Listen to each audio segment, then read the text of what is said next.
Hello friends, welcome to study कर।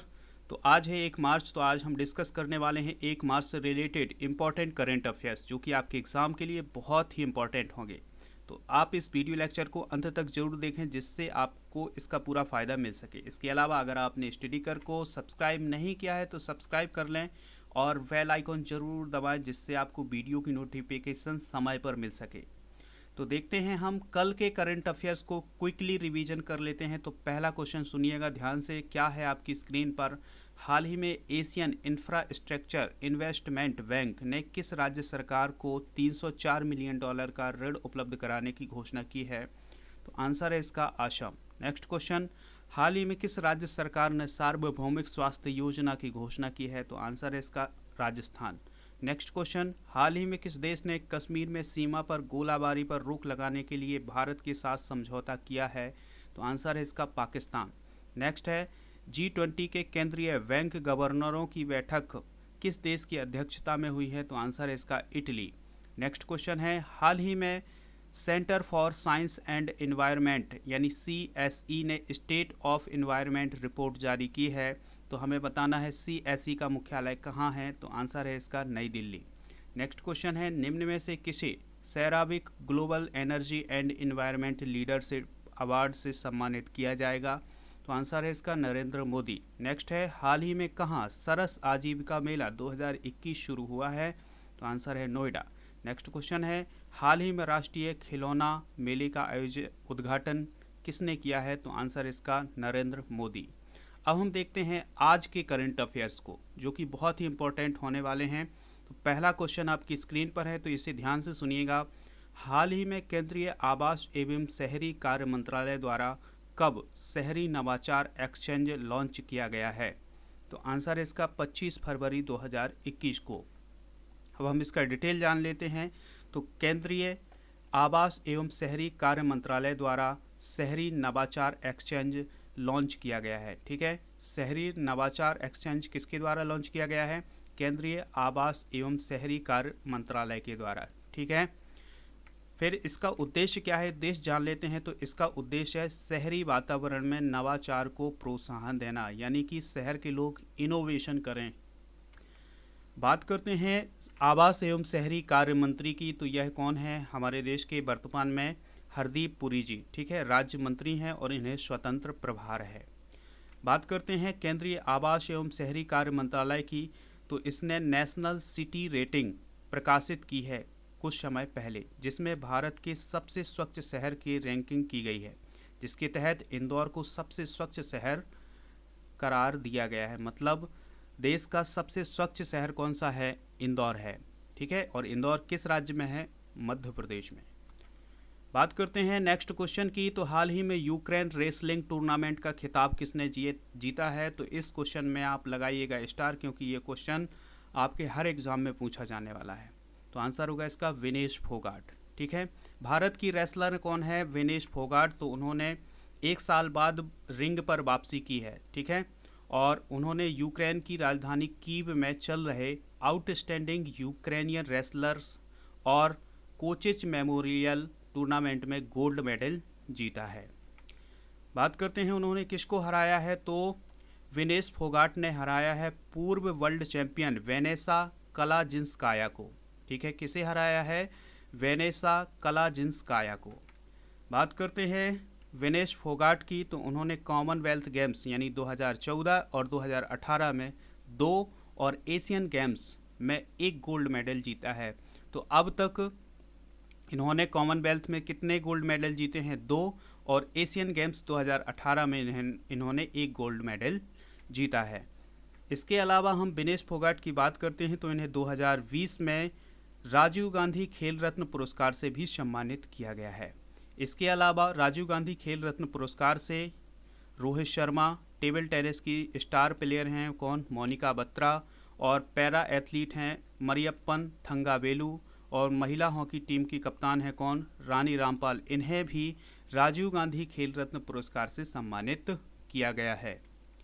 Next question है जो कि बहुत ही इंपॉर्टेंट होगा। तो इस क्वेश्चन में भी आप स्टार लगा लें क्योंकि ये वेरी इंपॉर्टेंट क्वेश्चन होने वाला है आपके एग्जाम के लिए।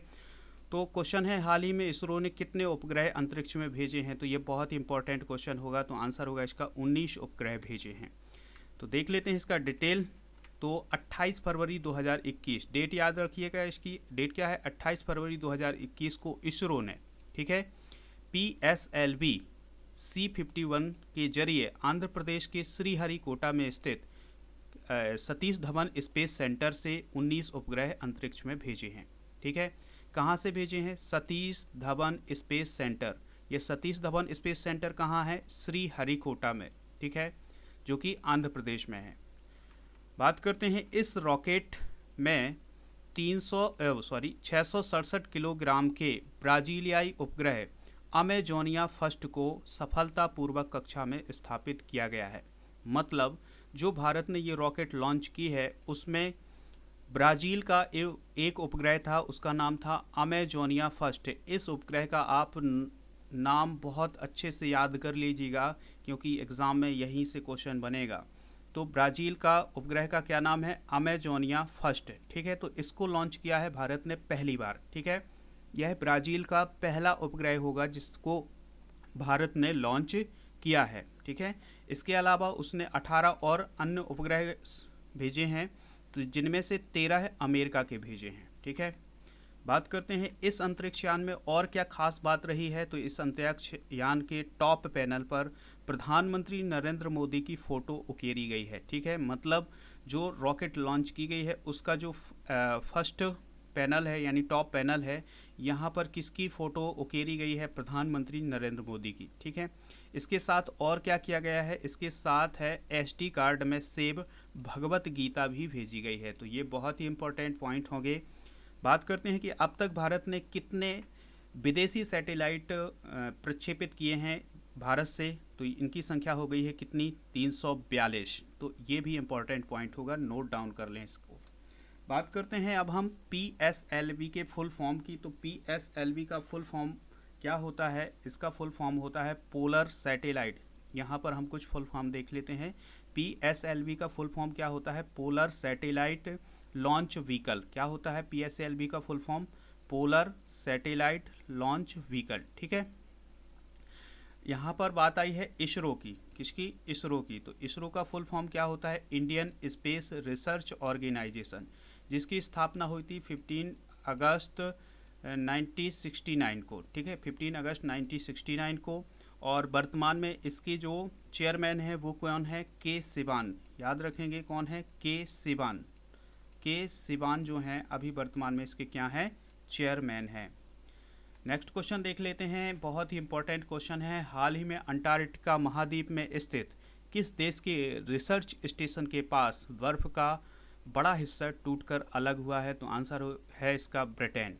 ठीक है, ब्रिटेन ने जो साइंटिफिक आउटपोस्ट है, ठीक है, ब्रिटेन की, कहाँ? अंटार्कटिका महाद्वीप में। तो उसके पास एक बर्फ़ का बहुत बड़ा हिस्सा टूटकर अलग हुआ है और इस बर्फ़ के हिस्से का आकार जो है वो न्यूयॉर्क सिटी जो है, जो अमेरिका में है, उससे भी बड़ा है। बात करते हैं कि ब्रिटिश अंटार्कटिक सर्वे यानी जिसे BAS के नाम से जाना जाता है के अनुसार यहाँ बर्फ़ की मोटाई 150 मीटर है। कितनी है? 150 मीटर। ठीक है, बात यहाँ पर एक बात और जान लेते हैं हम, इसकी लोकेशन देख लेते हैं। ठीक है, जहाँ पर ये घटना हुई है। तो देखिएगा, ये है अंटार्कटिका महाद्वीप का एक हिस्सा। ठीक है, तो जहाँ पर जो ब्रिटेन की जो एजेंसी काम कर रही है, रिसर्च कर रही है, वो है ये वाला भाग। ठीक है, और जो हिस्सा अलग हुआ है वो है ये वाला भाग। ठीक है, बर्फ़ का जो हिस्सा अलग हुआ है ये हुआ है। तो इससे कुछ ही दूरी पर है ये बर्फ़ का टूटा हुआ हिस्सा। एक बात बहुत ही इंटरेस्टिंग है कि कुछ समय पहले तक ये जो ब्रिटिश का रिसर्च सेंटर था ये इसी हिस्से में था। ठीक है, जो हिस्सा टूटा है, लेकिन बाद में इसको हटा करके यहाँ इस स्थान पर कर दिया गया था। ठीक है, तो बात करते हैं अंटार्कटिका महाद्वीप की। तो ये इसका 98% भाग बर्फ़ से ढका हुआ है, जिसे बर्फ़ शीट बोलते हैं। क्या बोलते हैं? बर्फ़ शीट बोलते हैं। बर्फ़ शीट की मोटाई 2 से 5 किलोमीटर है। मतलब 2 से 5 किलोमीटर मोटी बर्फ़ की परत है यहाँ पर अंटार्कटिका महाद्वीप में, ठीक है। लेकिन गर्मियों में क्या हो जाता है कि कुछ बर्फ हट जाती है, जिससे अंटार्कटिका महाद्वीप का 2% हिस्सा आपको दिखाई देने लगेगा। यहाँ पर कुछ और इम्पोर्टेंट बातें देख लेते हैं। माउंट बिन्सन मासिफ, क्या नाम है? माउंट बिन्सन मासिफ अंटार्कटिका की सबसे ऊंची चोटी है। ये नोट डाउन करें, जीके का क्वेश्चन है। अंटार्कटिका की सबसे ऊंची चोटी का क्या नाम है? माउंट बिन्सन मासिफ, ठीक है। माउंट एरेबस, क्या नाम है? माउंट एरेबस अंटार्कटिका का एकमात्र सक्रिय ज्वालामुखी है। ये जीके का क्वेश्चन है, तो ये आपके एग्जाम में पूछा जा सकता है। नेक्स्ट क्वेश्चन आपकी स्क्रीन पर है। हाल ही में किस राज्य में नम्मा कार्गो सेवा शुरू की गई है? तो आंसर है इसका कर्नाटका। इसका डिटेल देख लेते हैं। हाल ही में कर्नाटक के मुख्यमंत्री कौन है? BS येदियुरप्पा। तो इन्होंने नम्मा कार्गो सेवा शुरू की है। इस नम्मा कार्गो सेवा में क्या होगा कि राज्य सड़क परिवहन निगम, ठीक है, राज्य सड़क परिवहन निगम पार्सल का परिवहन करेगा, ठीक है, पार्सल ले जाएगा एक स्थान से दूसरे स्थान पर, जिससे राज्य सड़क परिवहन निगम को राजस्व प्राप्त होगा। इससे होगा क्या कि जो बसें हैं वो पार्सल ले जाएंगी, तो पार्सल ले जाने से क्या होगा कि राज्य सड़क परिवहन निगम जो है उसे क्या होगा, कुछ राजस्व प्राप्त होगा। बात करते हैं कि यह जो कार्गो सेवा है यह कर्नाटक के 109 बस स्टेशनों पर लागू होगी। कर्नाटक की बात कर लेते हैं, तो कर्नाटक की लोकेशन आप मैप में देख सकते हैं, ये है। यहाँ की राजधानी बेंगलुरु है। वर्तमान में राज्यपाल कौन है? वजुभाई वाला हैं। मुख्यमंत्री कौन है? BS येदियुरप्पा हैं। इस राज्य में द्विसदनात्मक व्यवस्था है, मतलब 2 सदन है, जिसमें विधान परिषद में 75 सीटें हैं और विधानसभा में 225 सीटें हैं। नेक्स्ट क्वेश्चन देख लेते हैं, बहुत ही इंपॉर्टेंट क्वेश्चन है। हाल ही में किस दिन राष्ट्रीय विज्ञान दिवस मनाया गया है? तो आंसर है इसका 28 फरवरी के दिन। अब हम इसका डिटेल देख लेते हैं। भारत में हर साल 28 फरवरी को राष्ट्रीय विज्ञान दिवस मनाया जाता है, ठीक है। इसका उद्देश्य क्या है? लोगों में विज्ञान के महत्व और उसके अनुप्रयोग के संदेश को फैलाना है। अब ये क्यों मनाया जाता है ये भी हम देख लेते हैं, क्योंकि 28 फरवरी 1928, डेट याद रखिएगा, ध्यान से सुनिएगा इसे। 28 फरवरी 1928 को क्या हुआ था कि भौतिक वैज्ञानिक, ठीक है, भौतिक वैज्ञानिक क्या नाम है? भौतिक वैज्ञानिक चंद्रशेखर वेंकट रमन ने रमन प्रभाव की खोज की थी, ठीक है। ये कहाँ के हैं? भारत के हैं, ठीक है। तो इन्होंने किसकी खोज की थी? रमन प्रभाव की या रमन इफेक्ट की। तो इसी की याद में वर्ष 1986 से भारत में राष्ट्रीय विज्ञान दिवस मनाने की घोषणा की गई है। पहला विज्ञान दिवस देखिएगा कब मनाया गया था? 28 फरवरी 1987 को। पहला विज्ञान दिवस कब मनाया गया था? 28 फरवरी 1987 को।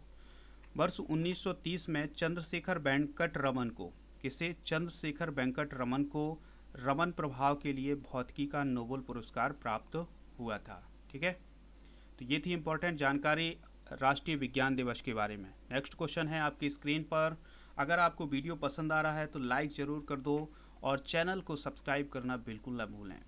हाल ही में किस भारतीय को संयुक्त राष्ट्र का सहायक सचिव नियुक्त किया गया है? तो आंसर होगा इसका लिगिया नरनोहा। क्या नाम है? लिगिया नरनोहा। इसका डिटेल देख लेते हैं। भारतीय अर्थशास्त्री कौन है? लिगिया नरनोहा। तो इन्हें संयुक्त राष्ट्र का पर्यावरण कार्यक्रम यानी UNEP के न्यूयॉर्क कार्यालय में सहायक महासचिव के रूप में नियुक्त किया है। हम बात करते हैं, नरनोहा ने अपने भारतीय सहयोगी एवं अर्थशास्त्री सत्या त्रिपाठी की जगह ली है, ठीक है। इसके पहले कौन थे इस पद पर? सत्या त्रिपाठी। तो उनकी जगह ली है किसने? लिगिया नरनोहा ने। बात करते हैं नरनोहा की, तो 2014 में नैरोबी में UNEP के आर्थिक विभाग में बतौर निदेशक के रूप में वे ये काम कर चुकी हैं। अब इसके अलावा हम बात करते हैं संयुक्त राष्ट्र की, तो इसकी स्थापना हुई थी 24 अक्टूबर 1945 को, जिसका मुख्यालय है न्यूयॉर्क यानी अमेरिका में। वर्तमान में इसके सदस्य हैं कितने? 193 में। इसके महासचिव कौन है? एंटोनियो गुटरेज। नेक्स्ट क्वेश्चन है आपकी स्क्रीन पर। हाल ही में किस देश ने चीन की कोरोना वायरस वैक्सीन सिनोफार्म पर रोक लगा दी है? तो आंसर होगा इसका श्रीलंका। श्रीलंका ने चाइना की जो वैक्सीन थी सिनोफार्म उस पर रोक लगा दी है। तो अब इसका डिटेल देख लेते हैं कि अगर रोक लगाई है तो क्यों लगाई है। तो हाल ही में श्रीलंका ने कोरोना वायरस के इलाज के लिए चीन की सिनोफार्म वैक्सीन पर रोक लगा दी है और अपने नागरिकों को भारत में बनी कोविशील्ड वैक्सीन, क्या नाम है? कोविशील्ड। यहाँ पर सुन लीजिए, क्या है? कोविशील्ड। क्या नाम है? कोविशील्ड वैक्सीन लगवाने की अनुमति दी है। वैक्सीन का क्या नाम है? कोविशील्ड वैक्सीन लगवाने की अनुमति दी है। फिर इसके बाद देख लेते हैं, विदेश मंत्रालय ने बताया है कि भारत ने अब तक कोविड-19 के टीके की 361.91 लाख डोजेज दुनिया के अलग अलग देशों को भेजी हैं। मतलब कितना डोनेट किया है भारत ने? 361.91 लाख डोज जो है वो दुनिया को दिया है। ठीक है। विदेश मंत्रालय के प्रवक्ता कौन है अभी वर्तमान में? अनुराग श्रीवास्तव। तो उन्होंने बताया है कि वैक्सीन के 67.5 लाख डोज जो हैं मुफ्त दिए गए हैं अन्य देशों को। ठीक है, तो ये भी नोट डाउन कर लेंगे आप। सीरम इंस्टीट्यूट की वैक्सीन का क्या नाम है? Serum institute of India private limited की वैक्सीन का क्या नाम है? कोविशील्ड। ठीक है, कोविशील्ड। और भारत बायोटेक की जो वैक्सीन है, 2 वैक्सीन बनी है भारत में। तो सीरम इंस्टीट्यूट ऑफ इंडिया की प्राइवेट लिमिटेड की जो वैक्सीन है उसका क्या नाम है? कोविशील्ड। और भारत बायोटेक के द्वारा जो वैक्सीन बनाई गई है उसका क्या नाम है? कोवैक्सीन। तो श्रीलंका ने किसकी अनुमति दी है? कोविशील्ड की। बात आई है यहाँ पर श्रीलंका की, तो श्रीलंका के पीएम कौन है? महिंद्रा राजपक्षे। क्या नाम है उनका? महिंद्रा राजपक्षे। महिंद्रा राजपक्षे। और यहाँ पर जो प्रेसिडेंट हैं वो क्या है? गोतबाया राजपक्षे। मतलब ये दोनों भाई हैं और ये दोनों भाई ही एक प्राइम मिनिस्टर बने हुए हैं और ये एक वहाँ के क्या बने हुए हैं? प्रेसिडेंट।